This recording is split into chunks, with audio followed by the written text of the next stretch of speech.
Eh bien bonjour à tous, aujourd'hui on se retrouve pour une nouvelle vidéo. Oui, ça fait très longtemps que je n'ai pas tourné, mais ça m'a donné envie. Aujourd'hui on va décrypter ensemble cette partie où j'ai eu, comme vous le voyez, 88 de précision, avec 2 coups brillants. Et c'est vraiment la meilleure partie que j'ai jamais jouée, avec une précision de 94 dans l'ouverture et 81 dans le milieu de jeu, meilleure précision. Classement de la partie 1550 d'après Chesscom, je rappelle que j'étais à 800. Une gaffe, mais bon, on va voir ça tous ensemble. Allez, c'est parti. Donc, on démarre directement avec E4, coup théorique. C'est le coup le plus joué. Je réplique avec E6, défense française. Donc ça joue ici. Et là, française d'avance.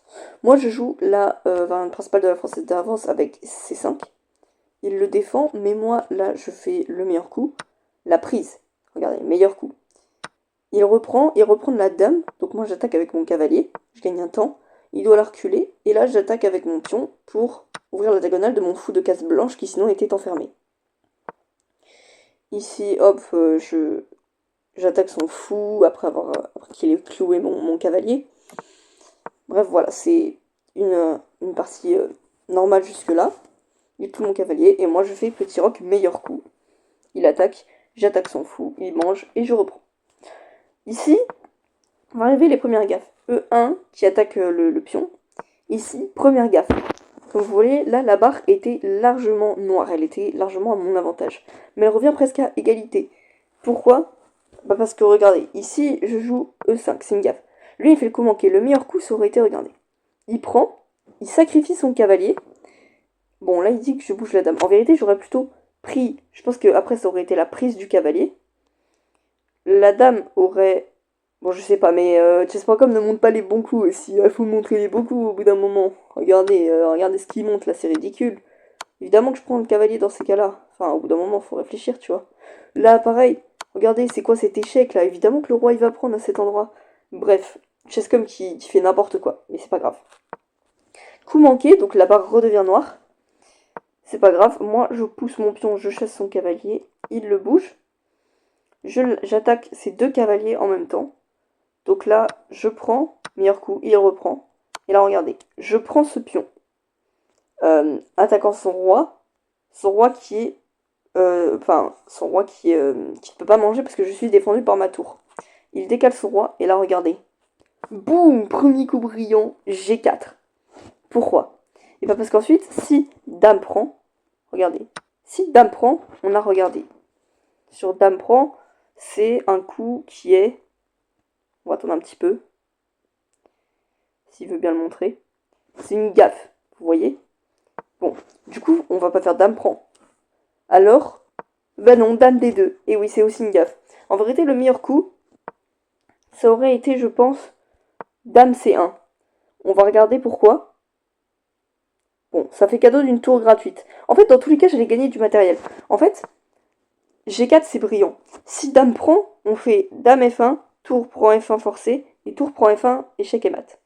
Si la dame se décale comme elle l'a fait ici, et pas pareil, dame F1 échec, brillant, dame tour prend, échec et mat. Et si la dame va en C1, et bah tout simplement on gagne une tour. Donc en fait dans tous les cas on va gagner du matériel. Ici le meilleur coup d'après chess.com ça aurait été G1, ce qui est largement compréhensible, mais vous voyez on gagne quand même un pion. Au final voilà on mange le pion, et ensuite son roi se libère. Mais mon adversaire n'a pas fait ça, il a joué dame D2, et ça m'a permis de forcer l'échec et mat avec deux coups brillants. Bon. Maintenant que ça c'est fait, on va revenir un petit peu en arrière. À l'endroit où j'ai fait une gaffe. Et où ici, il l'a manqué. Si par exemple, il avait, mettons, il prenait ici. Hop, le cavalier est sacrifié, ok. Si je reprends, qu'est-ce que c'est? C'est quoi le coup si je reprends? Parce que vous voyez maintenant, sur tablette, parce que je suis sur tablette, on a la possibilité d'évaluer les coups directement ici. D5 est bon.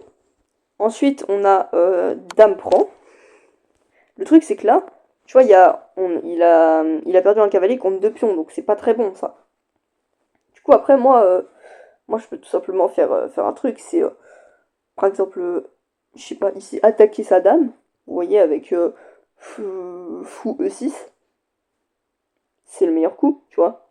Mais la dame pourrait prendre le fou. Alors du coup, qu'est-ce qu'on pourrait faire? Bah là, il y a échec, donc on peut peut décaler le roi ici en H8. C'est un bon coup, mais ça laisse la tour en prise. Bref, en fait, il aurait forcément gagné quelque chose. Il aurait gagné un pion, je crois. Donc oui, effectivement, ça aurait été le meilleur coup. Ensuite, voilà, la partie s'est déroulée comme prévu. Et au final, j'ai réussi à placer 2 coups brillants qui m'ont permis de remporter cette partie. Donc voilà. C'est sympathique tout ça. Je savais pas que Chess.com offrait la possibilité maintenant d'évaluer les coups directement comme ça. Par exemple, regardez là en faisant ça, vous voyez, je savais pas que Chess.com offrait cette possibilité. Mais bon, du coup au final voilà. Je savais pas que Chess.com offrait cette possibilité, donc c'est plutôt sympa. Et voilà, c'est tout. Je pense que pour cette vidéo, on peut s'arrêter ici. Donc ça m'a permis de remporter cette partie avec 88 de précision générale. Et franchement, c'est super sympa. Je vous dis à la prochaine pour une prochaine vidéo. Salut à tous!